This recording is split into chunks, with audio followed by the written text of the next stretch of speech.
said that Shahjahan Sheikh, a prime accused in the Sandeshkhali land grab and sexual harassment cases, must be arrested. Sheikh, who is a TMC leader, Panchayat leader in the Sandeshkhali area, is the one who is wanted and has been absconding for more than 50 days. High Court has clarified that there is no stay on the arrest of Shahjahan Sheikh. The Trinamool Congress has now said it will arrest Sheikh Shahjahan within the next 7 days. Remember, this has now become a trigger point for that battle between the TMC and the BJP and left ahead of the Bengal elections. In fact, it's nearly 2 months since Sheikh Shahjahan has been absconding. Calcutta High Court coming down heavily on the Bengal government, saying that it needed to do much more to arrest him. Protests have also continued in villages neighbouring Sandeshkhali. Team India today is on the ground, brings you the latest story.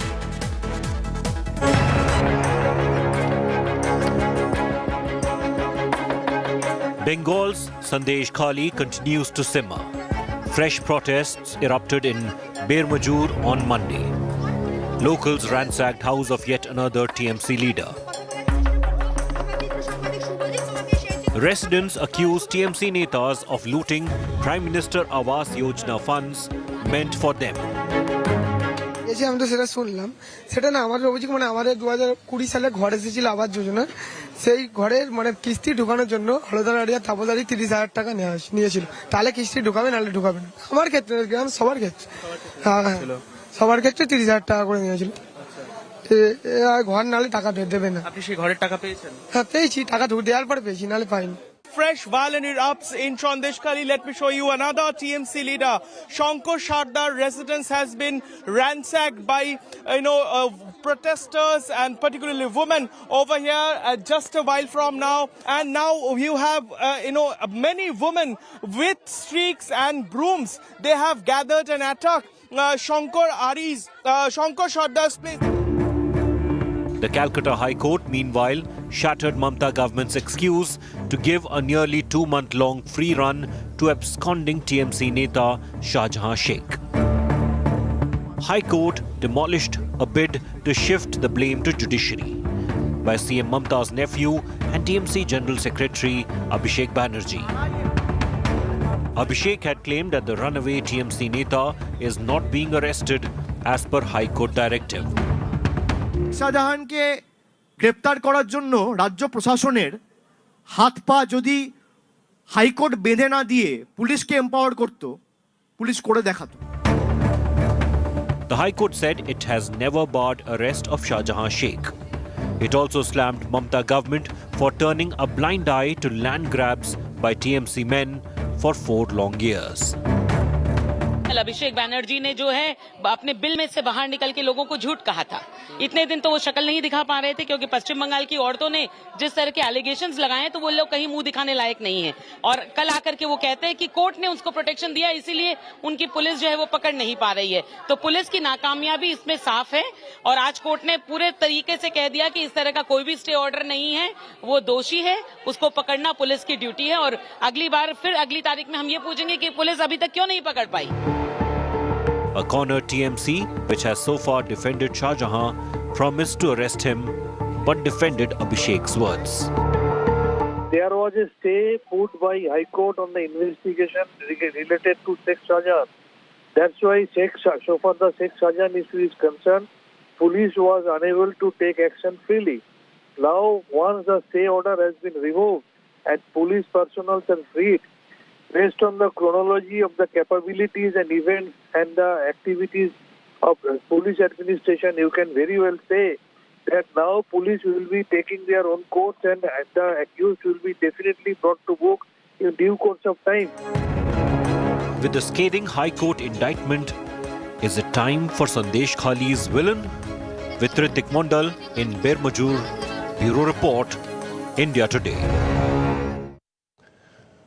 So did it require a harsh court order for the Trinamool Congress government and the West Bengal government to wake up to arresting Shahjahan Sheikh? Sushmita Dev, TMC spokesperson and member of parliament elect, is joining me of the Rajya Sabha. Appreciate your joining us, Sushmita Dev. Did it require the Kolkata High Court to tell you that there is no stay on the arrest of Shahjahan Sheikh? There was only a stay on the formation of an SIT. Now suddenly the West Bengal police and government say we will arrest Sheikh in 7 days. So either you know where Sheikh is or someone was protecting him. Rajdeep, first of all, it's a very simple English which you see in para 8 where it says, it goes without saying that the West Bengal State Police shall be restrained from proceeding with investigating the case. A arrest is a culmination of investigation. Investigation involves looking for the people, tracking him down, taking evidence or whatever. So where the High Court has clearly said that you are restrained from investigating, and they did not accept a single bench's order about the SIT, which is jointly represented by, the CBI and the West Bengal State Police. What other interpretation could the Bengal police have taken out? No, Sushmita Dev, let's be clear. The SIT was formed or was to be formed to look at the attack on the Enforcement Directorate when they had gone to apprehend Shahjahan Sheikh in early January. That was SIT. Since then, there were other allegations that have come up of land grabbing, of sexual harassment, and on those allegations, there was nothing to stop the West Bengal police from suo moto investigating and indeed arresting Shahjahan Sheikh. Now when you tell us we'll arrest him in 7 days, the implication seems to be that you know where he is. Please, Rajdeep, if we knew where he is, we would have bolstered our narrative and said we'll arrest him in 24 hours. We didn't have to say 7 days. Now, these are all conjectures. Let's move away from conjectures. The fact is that there were 3 suo moto FIRs filed after the ED was attacked in Sandeshkhali. And the primary accused in those FIRs was Shahjahan Sheikh. When High Court gave this order, you cannot deny. You can say what you want to. You and the media have the right to question us. But no one can deny the fact that this order, a plain reading of it would tell you that the court said we don't trust the West Bengal police and please back off. To put it bluntly, Sushmita Dev, nothing is to stop a police. The police could have arrested him and told the court, look, we've gone and arrested him in another case. My point is, how does the West Bengal government escape scrutiny on the question of, was the government protecting Shahjahan Sheikh, that you know of his whereabouts? And now, so many days later, more than 50 days later, you seem to be ready to go ahead and arrest him. Okay, now let me give you a counter argument. If we were so reluctant to arrest the perpetrators of crime, why has the West Bengal police arrested 20 people? All the people who are named, who are associates of Sheikh Jahan, who has arrested them? It is not the ED, it is not the CBI, it is the Bengal police who's arrested them. Bengal government has gone to the extent of opening police camps to say, please come and register FIRs and we'll arrest 20 arrests. So if we've arrested everyone accused, what is the logic for us not to arrest? If we had arrested Shahjahan Sheikh, all this controversy would have come to an end. So why will we do something that is counterproductive to our government? Because Shahjahan Sheikh is seen as a strong local Trinamool strongman who can deliver you votes. You've got an election coming up, and therefore there is a sense that he is patronized, he is protected. He could not have run his empire in Sandeshkhali the way he did without some element of patronage and protection.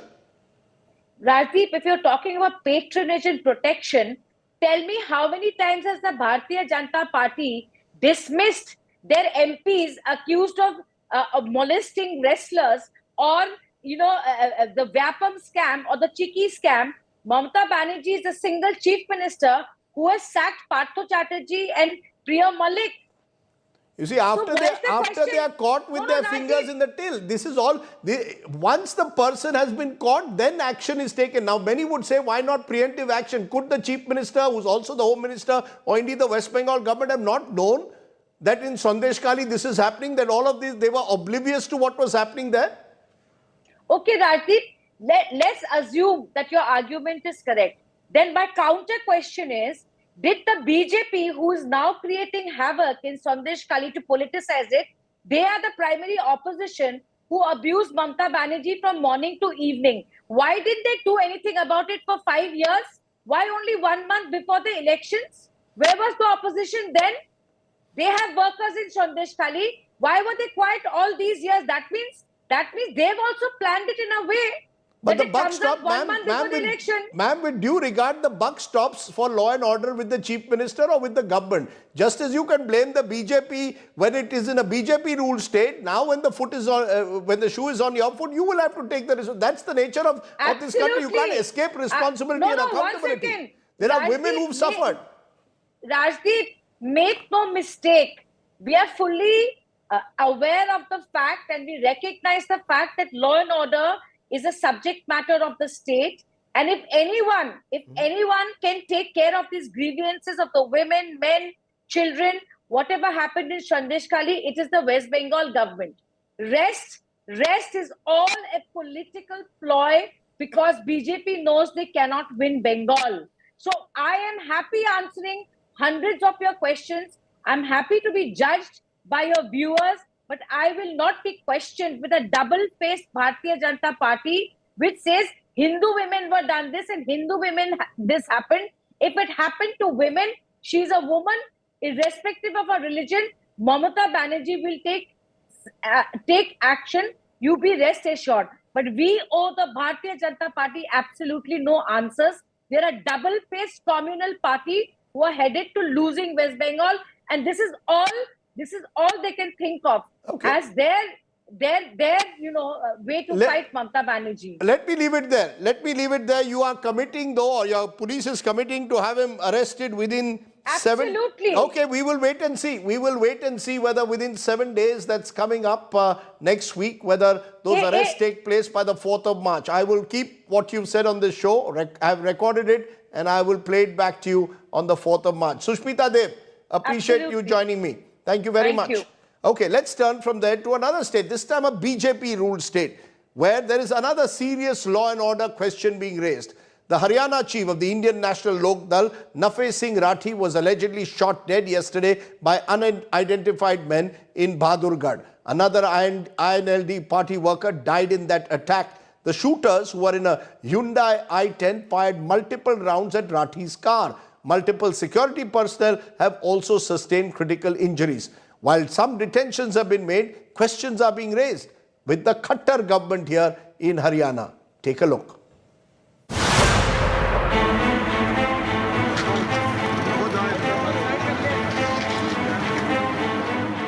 Amma shows even within the food bills for rural households, the money spent on cereals has come down from 20.3% in 2011-12 to 10.6% in 2022-23. On the other hand, the expense on eggs, fish and meat as part of food expenditure has increased from 9.1% to 10.6%. This has been increasing steadily. The figures have increased for milk as well. Economists see this as a good sign as it indicates rural households are spending on nutritious food. Citing the consumption survey, Niti Aayog, BVR Subramaniam says that poverty in India is now down to 5%, but inequality remains a concern. The bottom 5% in rural India spend 1,373 rupees per month as against the top 5% who spend 10,501 rupees. Similarly, the bottom 5% in urban India spend 2,001 rupees, while the top 5 spend 20,824 rupees. The Narendra Modi government has faced much criticism after it scrapped the 5-year consumption survey. But with the latest survey, it will seek to silence critics who have questioned the government's claim on fighting poverty. Bureau Report, India Today. Let's raise the big questions again. Has extreme poverty really declined in India? Are the rural-urban inequalities declining as is being claimed? Is the consumption data we are being provided reliable? What's the big takeaway? And to make sense of this national household consumption data that has been provided after a gap of a decade, joined by two very special guests, eminent economists. I'm joined by Dr. Surjit Bhalla, former executive director for India at the International Monetary Fund. And also joining us is the former chief statistician of India, Dr. Pranab Sen. So appreciate both of you joining us on this critical question of looking at consumption, poverty, inequality. Dr. Sen, let me turn to you. The survey suggests, or the data suggests, that per capita monthly household expenditure has more than doubled in 2022-23 as compared to 2011-12. This has led the Niti Aayog CEO to suggest that poverty in India is now below 5%. Do you go along with this poverty figure, that poverty in India is below 5% now? The two separate questions there, Rajdeep. The first is whether am I surprised that the monthly per capita expenditure has gone up by 100%? And the answer is no, because what it suggests is inflation adjusted. That's only about 3 to 3.5% increase in consumption expenditure per year. Now, for an economy that's growing at least 6.5%, that is not a surprising figure at all, right? Mm-hmm. That's number one. The second is the question on poverty. The fact of the matter is that this particular data set is significantly different in the way the data has been generated from the surveys that we used to do earlier. And it is not yet apparent to me that the old poverty line can be used to calculate poverty from this data.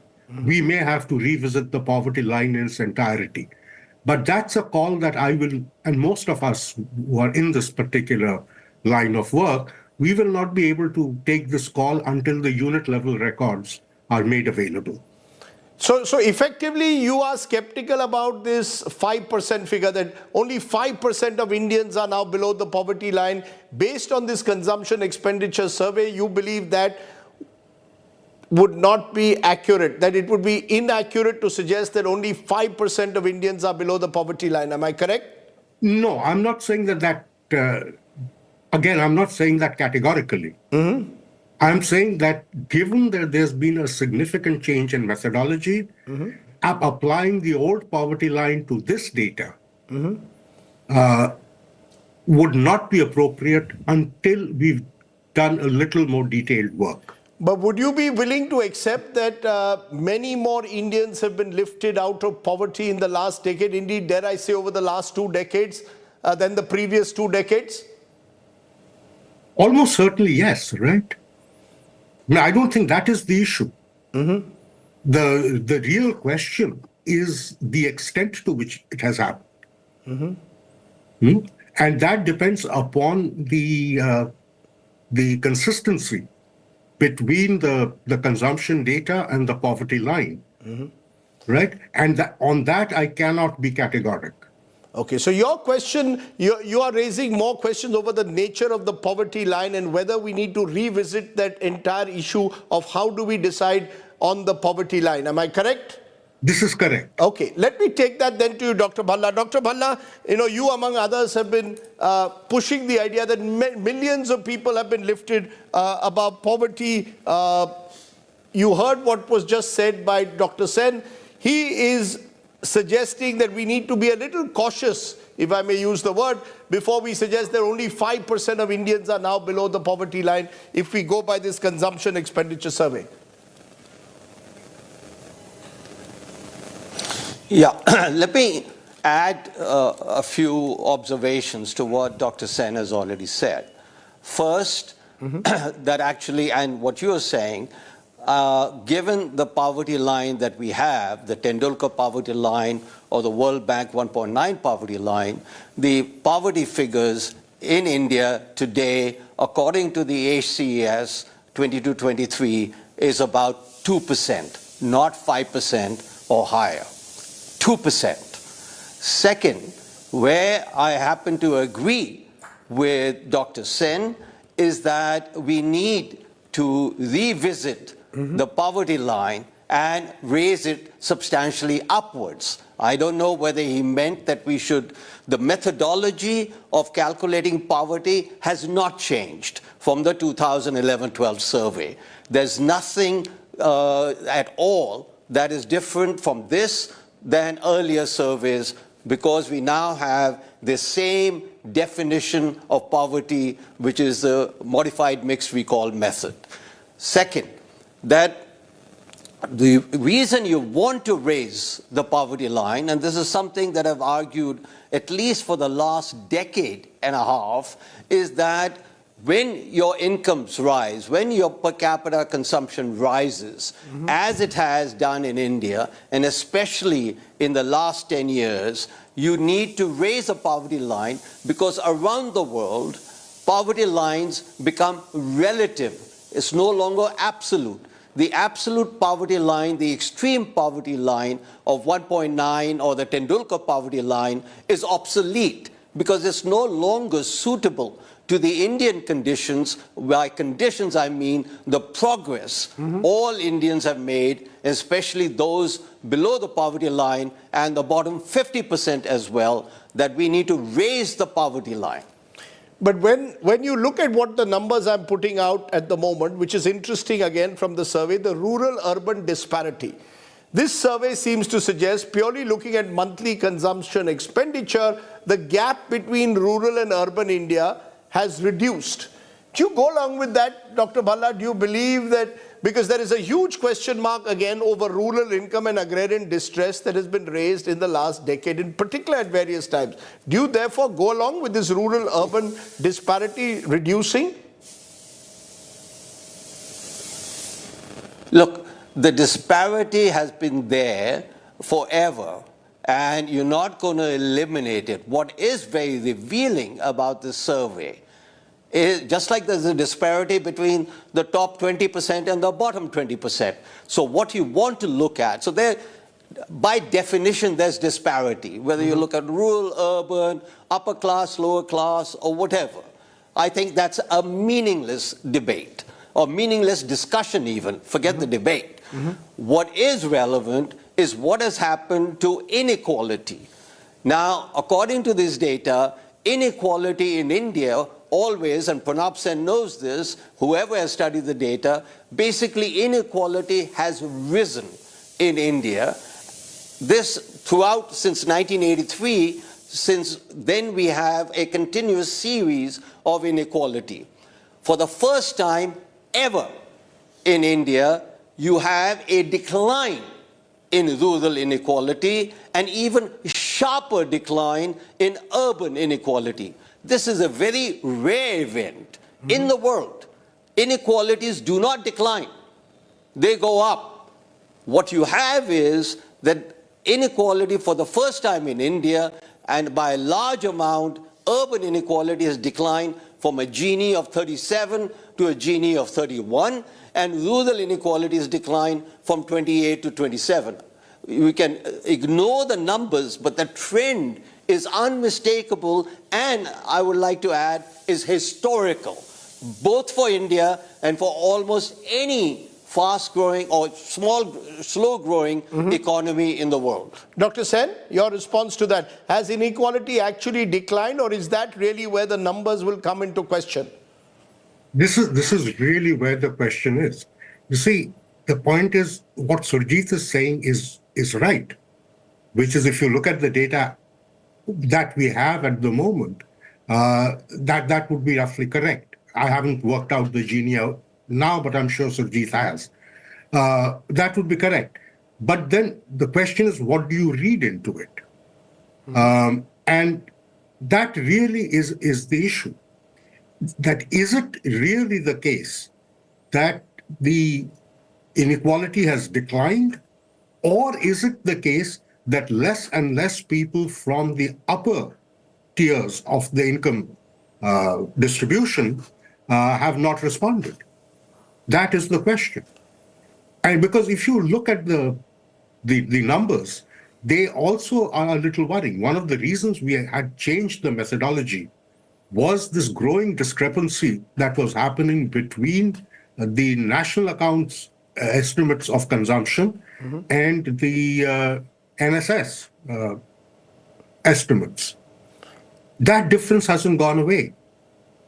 So are you raising questions over the data itself, that the data which seems to suggest that within rural households and within urban households, disparities seem to have reduced or inequalities seem to have reduced is questionable, that you will have to look at the data more carefully before one can pronounce with any certainty that actually inequalities have reduced, because other organizations have only suggested that a smaller and smaller group are cornering a greater and greater percentage of incomes in this country. This is the public view, as it were. It's a fairly widely held view. No, the point I'm trying to make is that this particular methodology of collecting data is a very intrusive methodology.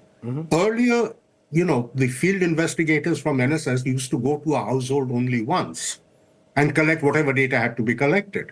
Now they're going thrice, right? Which means that quite often the investigators are either being turned away after the second time or even the third time, or they get somebody else responding to it, not the same person.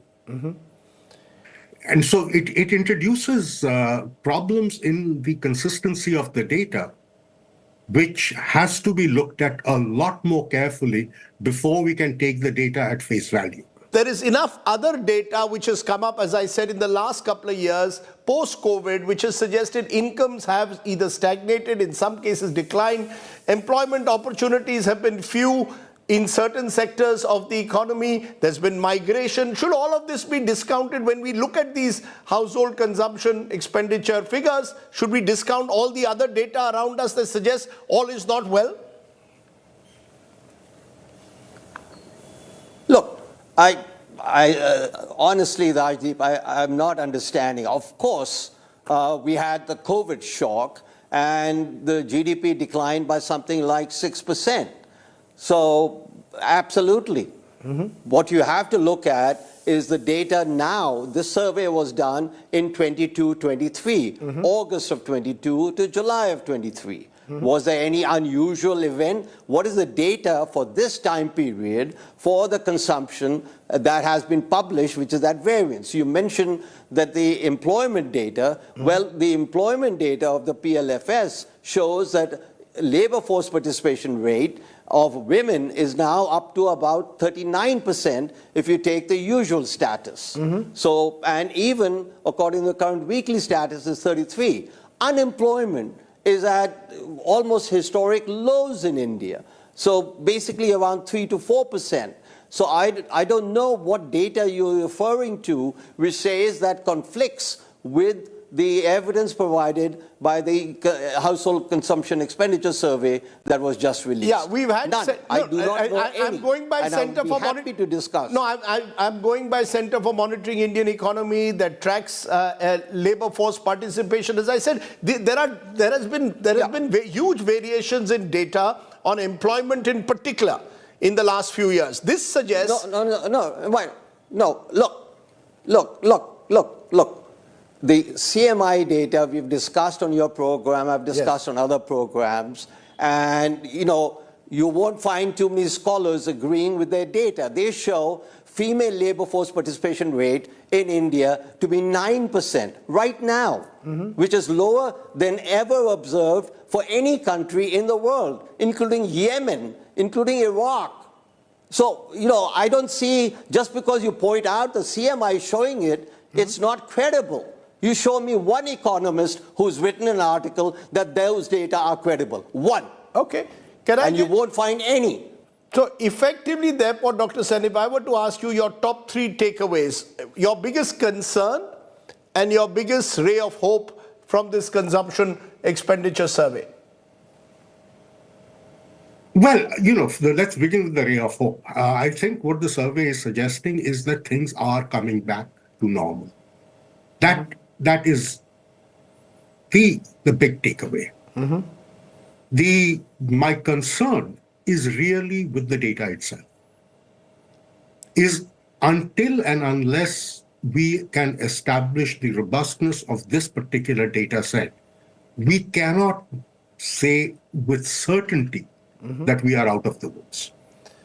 Is that your concern, therefore, if I may quickly add on to that, Dr. Sen, that in 2017, the data, in a sense, was junked by the same government because they did not seem to agree with the data that was being put out? The government didn't like the data. So. Yeah, so, I mean, this time they like the data, so it's out there. Can I make that assumption? Well, if the government didn't like the data, it wouldn't be out there. Yeah. Dr. Bhalla, in conclusion, what's your biggest worry and what's your biggest takeaway from this data? Okay. There are three takeaways, and the biggest takeaway is that basically poverty in India, extreme poverty, has been eliminated. Okay. To me, that is a mega takeaway. I do not, until I look at the data, the unit level data, I cannot say what my worry is. I have tried to run in the last 2 days some consistency checks with the data, and they all take away. Remember, when the 2011-12 data was released, we didn't have, what's the biggest worry with the data. We accepted the data because broadly it fitted what a good data was.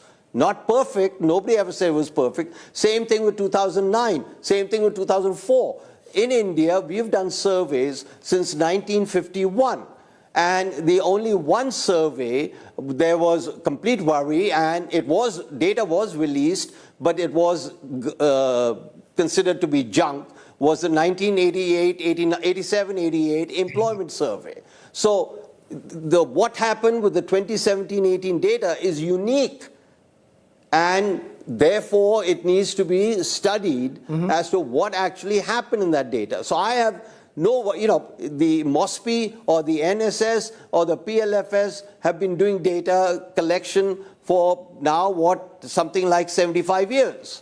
So, obviously there'll be problems with the data. So I cannot really say that there will be a serious worry with the data, even after it is released. But what I can say is a big takeaway is the resounding growth, the fact that the inequality in India has declined, and this is a rare event in world history, let alone Indian history, and the poverty level or the extreme poverty in India has been eliminated. And therefore, we should move to a considerably higher poverty line.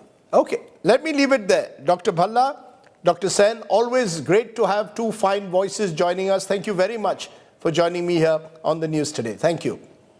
Thank you. Let's take a break at this point. When we return, I'm turning to a complete shift in mood. India wins their fourth test against England to clinch the series. We have discovered a new star in Dhruv Jurel, and Shubman Gill shows that he can do it in a crunch situation. More on the other side with Sunil Gavaskar. Get the ball to turn from that area.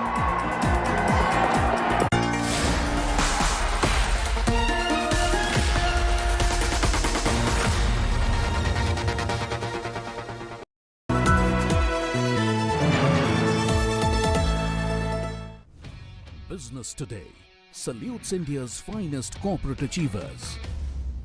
We celebrate innovative strategies for resilient and sustainable businesses in a fast-changing world. From mid-sized to unicorns, from new entries to lifetime achievement awards, be a part of an event where excellence meets inspiration. Join us in honoring the trailblazing titans of India Inc.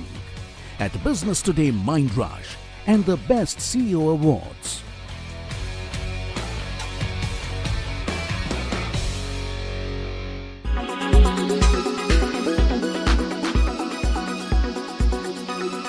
एक व्यक्ति जो 2 बार विधायक रहा है